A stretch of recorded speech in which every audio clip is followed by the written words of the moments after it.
GC McGee. Hello to thee, this is GC McGee and welcome to my channel. Today I'm going to be talking about why I've decided to build a gaming channel in my 30s. To some, the choice might seem odd, out of character, or like I'm having some sort of midlife crisis. And with some of the videos I've been putting out recently, I totally get it. So I wanted to share 8 reasons why I believe this could be one of the best decisions I've ever made. Number 1, nostalgia. Growing up, I was fortunate enough to have a wonderful childhood and upbringing. So much so that I actually found my transition into adulthood quite challenging. When I left university more than a decade ago, I felt lost, my path forward unclear. I had to reflect inwards and on my past in order to look ahead. Ever since I was little, video games have been a huge part of my life. And whilst I was certainly ashamed to admit this love of mine for quite some time, it played an undeniable role in promoting my happiness and my well-being. According to Dr. Nick Bilal and a team of Oxford University researchers, gamers often experience strong nostalgia for the childhood video games and consoles they played when they were around 10 years old. And so, as a 1992 baby, and with the European release of the Nintendo GameCube on May the 3rd, 2002, I always seemed destined to fall deeply in love with this little lunchbox. I've been a Nintendo fan ever since, and I will forever be indebted to the developers that bless me with such experiences and memories. They helped to shape who I am today, and no doubt will continue to do so for the rest of my life. Number 2, identity. Now, as a 90s kid, I grew up at a time where playing video games was not considered to be cool. There was very much a stigma around how much of a waste of time gaming was, it not being for girls, being something that we all just needed to grow out of. Otherwise, shame on you. Gaming was a huge part of my personality. Yet it was something I couldn't express, I couldn't share openly, and a sense of embarrassment permeated from within. Nowadays, almost everything nerdy seems to be cool. From Dungeons and Dragons to Pac-Man, there's never been a better time to be a nerd. If anything, the opposite now seems to be true. It almost seems strange when someone hasn't experienced a Mario or a Zelda game, or when they don't have a small selection of mobile games on their phone. And the reason for this societal shift? I believe that this was largely thanks to Pokemon Go. Playing Pokemon Blue on my little Game Boy always felt like such an individual, insular experience. However, to see millions of people everywhere uniting over their shared love and appreciation for Pokemon really opened my eyes to just how prevalent gaming nostalgia was within modern society. Only in recent years have I felt comfortable enough to embrace this significant part of who I am. This love of mine no longer holds me back, but is now something I wear proudly. And the reason I share this, I hope that I can help someone else to learn to appreciate all aspects of themselves. If you are truly passionate about something, don't hide away in shame. Embrace it and wear it proudly. Number 3, belonging. Recently, I had the privilege of working at the Pokemon International Championships, helping to run a series of tournaments for a variety of Pokemon titles such as Pokemon Stadium, Puzzle League, Pokken Tournament, to name just a few. I had the most incredible time, but there was one thing in particular that really moved me. During the opening ceremony, the live orchestra was playing, the red carpet was laid out, and for the best part of half an hour, we applauded as tens of thousands of Pokemon fans of all shapes and sizes flooded into the exhibition centre. Though I am truly blessed to have such wonderful people in my life, I don't know many people with a similar interest in Pokemon, Nintendo, and especially not the GameCube. Welcoming all of these like-minded fans nearly brought me to tears, as it filled me with a sense of belonging I'm not sure the nerdy part of myself had ever experienced before. I felt validated, excited, and I cherished that feeling so much that I left itching for more. Number 4, community.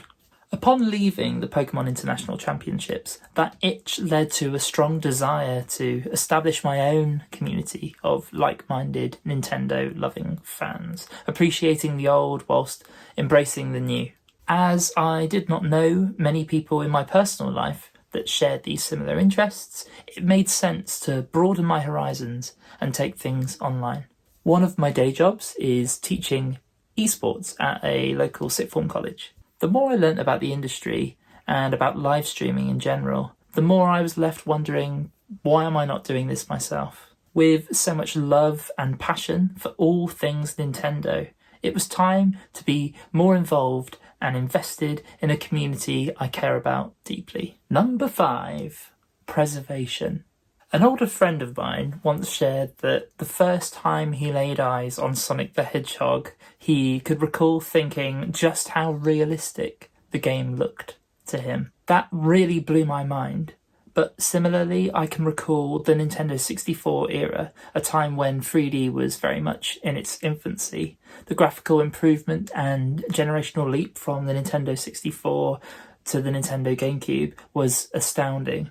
And this marked the era of Nintendo focusing not on a pioneering console-selling gimmick, but on performance-focused head-to-head competition with PlayStation and Xbox. Whilst this had a detrimental impact on sales, this decision led to innovative, creative decisions within the games themselves. With many of these titles so iconic, it feels criminal, the idea that younger generations might not get to experience these themselves. Or at least, if not for subscription services such as Nintendo Switch Online.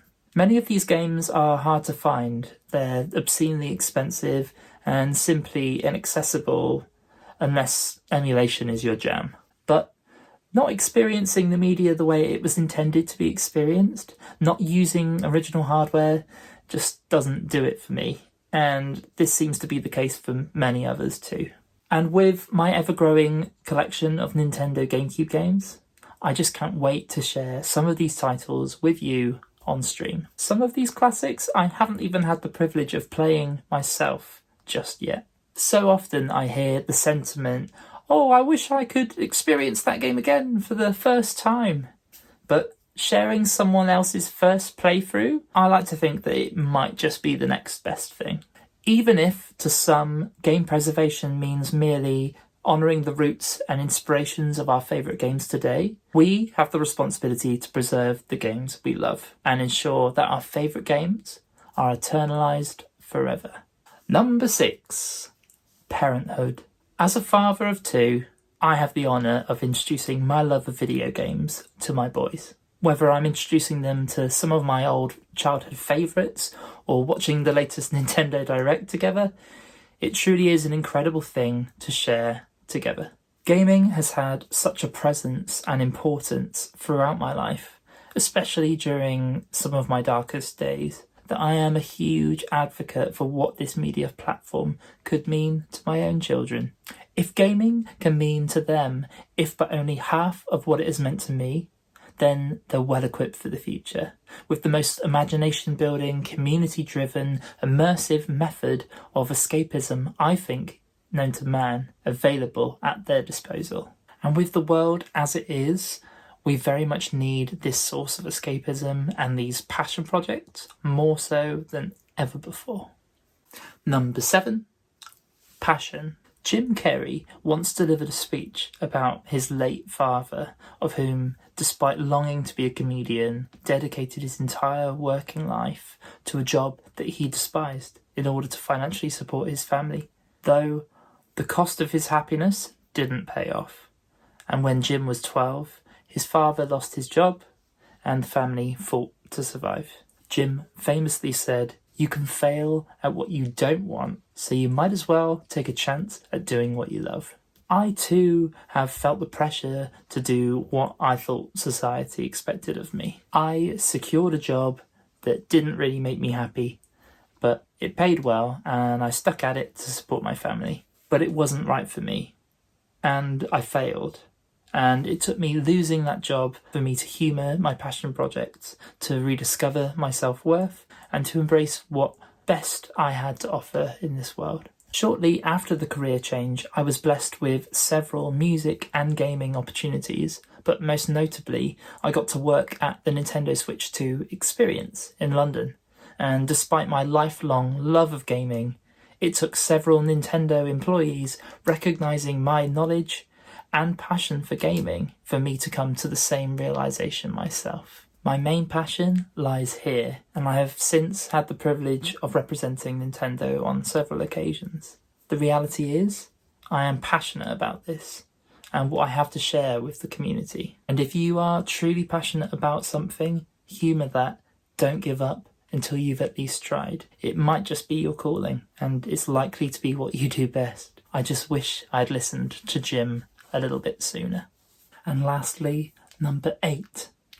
Happiness.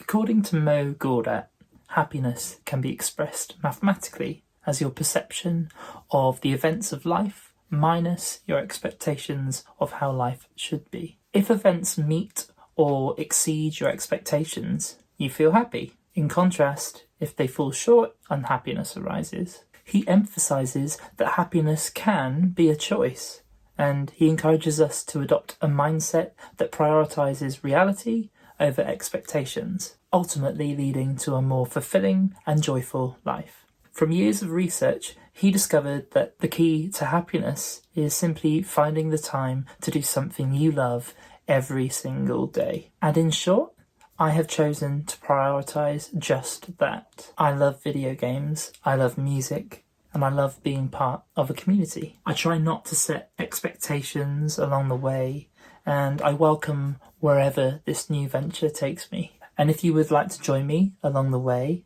I truly would appreciate your support, albeit a like, a subscribe, a share. If you love GameCube, Nintendo, Pokemon, the preservation of video games, game-inspired musicals, shorts, conversations about the latest releases, Nintendo Directs, Pokemon Day, from retro classics to the latest Nintendo releases, this is the place. If you have any thoughts about some of the things I've spoken about in this video, please comment below. Let's have a conversation. Join me on this journey and be part of this community I am so desperate to establish. Thank you so much for staying with me until the end of this very long video, and I look forward to whatever comes next. GC McGee, out.